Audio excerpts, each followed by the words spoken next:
Okay, so today I wanted to show you this basically near perfect supply zone, and this is the trick that I use to find the best and strongest supply and demand zones. So without wasting any more time, let me show you. I'm going to draw it out here and I explain why this is perfect. So as you can see, this the supply zone reacted perfectly. It came back up, and pretty much as soon as it entered, we then get this big massive move downwards. And the reason how I know this is a strong a strong supply zone is due to this big red bar. When you have big, massive, and I don't mean like, just a long red bar like this one, well, that is a pretty good bar to see strong sellers. When you have one that is out of the ordinary, extremely big, it means that a lot of limit orders have not been picked up when this started to shoot downwards. So that means there is an increased chance, especially in this short time frame, that price would recover to this point and then sell off again, because there are many limit orders waiting there to then push the price down. I'm also going to show you how I found an entry for this trade as well, but I just want to be clear to everyone that what you want to look for in a supply demand zone is a massive, exponentially huge green bar that is almost out of the ordinary, or a big red bar if you're looking for a short trade, and that will give you an increased chance. Now, that doesn't mean every single supply and demand zone you draw has to be from a massive bar like this, because these aren't the most common. As you can see here, you can really only identify this one from these several weeks, maybe like a week or two of trading. So obviously you're not going to find this every day. However, over the course of various markets and waiting enough time, you will find something that looks like this. And it just means that you have an increased chance of having a successful trade on these types of bars and supply and demand zones. So don't stop trading other setups just because they aren't as strong. It just means that this is going to more likely be a stronger supply zone. So let's go down onto a lower time frame.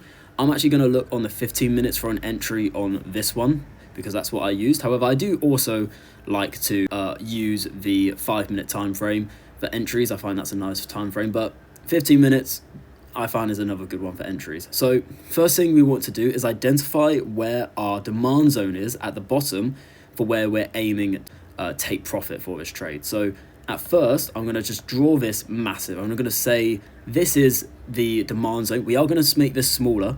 However, the reason why I've identified this as a demand zone is, well, let me be clear. I'm trying to find my take profit. I want to see where can I exit the trade, where I can retain the most profit, but also not make my demand zone that I'm aiming for too small that price doesn't reach there.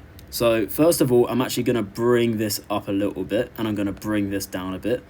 And the reason for that is because we see price mostly trading in this area here. So if we keep bringing this up and we bring this down a little bit more, we want to pretty much find the average of where price is mainly trading. As you can see in this range here, we're bouncing around here, so the average is in the middle here. So we're then going to wait for our retest. So as you can see, we got the supply zone shoots down. We've drawn our demand zone for when we want to find our take profit. So let's wait, here we go, and there. So now we've entered back into the supply zone. So this is where we're most likely going to be picking up orders. And one bar later, you can see here, we have a bearish engulfing pattern, a pretty much perfect setup. Now, personally, there are two ways to trade these types of trades. One, which I don't do often, but will give you a much tighter stop loss. And there's another one that I do more often. However, it will give you a bigger stop loss, but it will be more wiggle room. So method one, giving you the tighter stop loss, is literally put your stop loss just above the recent high. So if you have this bearish engulfing candle, this red candle here, that's the recent high. Put it just above the top of the wick, and that's your stop loss. As for your take profit, we're going to target the top of this demand zone. And let's just see the trade play out, and we extend it. As you can see here, insane 12.35 risk to reward ratio, absolutely insane, with a profit of 2.26% and a stop loss of 0.18%, an absolutely amazing trade. And if you did set your stop loss at this point here, you would have not been stopped out and you would have profited from this trade. However, personally, the way I like to trade is I like to find the high of the recent supply zone, so where the supply zone started, and I like to put it just above that high there. So you see the high is there, and I'll just put it above. And well, yes, that does decrease my risk to reward down to 4.19, which is still insanely good. It just means that if price is still deciding to trend upwards into this supply zone, it allows me to have that extra bit of wiggle room without being stopped out of the trade and losing out on all of this profit. Now on the S&P and the Nasdaq and other indices like the Russell or the Dow Jones, these bars are going to be less common. So when you do see one, great. See if you can find a supply or demand zone. See if you can find a good entry and enter the trade if you can. If you can't find a good entry or you can't find a good risk to reward ratio, then don't bother doing it. All you're going to do is decrease your chance of success in trading. However, there is one market, well, there's many markets, but there's one that I wanted to show you as well, and it's the gold market. And on the gold market, there are massive bars like this all the time. This is one that I drew out earlier. And as you can see, we got this massive red bar and we got this previous bar, which is pretty undecided. So we're able to draw our supply zone here and wait for a retest. And as you can see over here, if we wait for price to come back up to it, we then get a massive pullback with a possible trade of, let's have a look. Let's say, once again, let's say we enter on when we break the low. So around here, when we break the low of this previous green candle, and if we set our stop loss just above the supply zone, and if we aim for the demand zone, I'm just going to draw it roughly around there, we get an insane 6.3 risk to reward ratio with a profit of 1.73% and a stop loss of 0.29%, an absolute insane trade.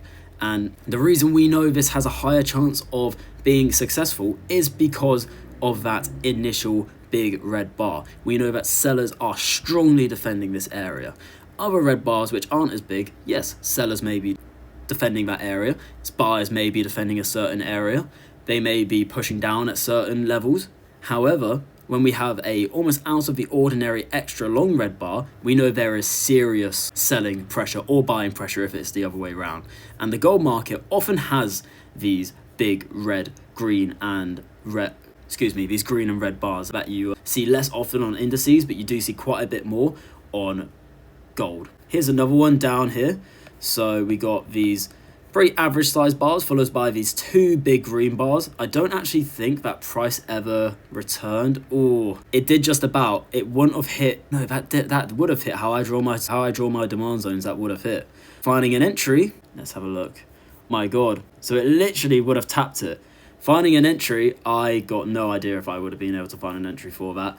But if you can, if your strategy, your method allows you to enter there, then you could have made an insane amount of money if you'd have gone, well, it pretty much takes you to, if for the way that my strategy works, it would have taken you to where we are now in price. So 1.18% gain with a risk of, just put it below the recent low, of 0.48 or possibly around 0.12. So yes, gold, far more likely to find trades like these. One of the reasons I really like to trade gold because of how volatile it is. So I've got a task for everyone now. Go onto TradingView, go onto Trading2, onto whatever platform you use, go and practice this. It will change your trading. Look for the big, exponentially large green and red bars. Leave a comment if you have any questions, like and subscribe.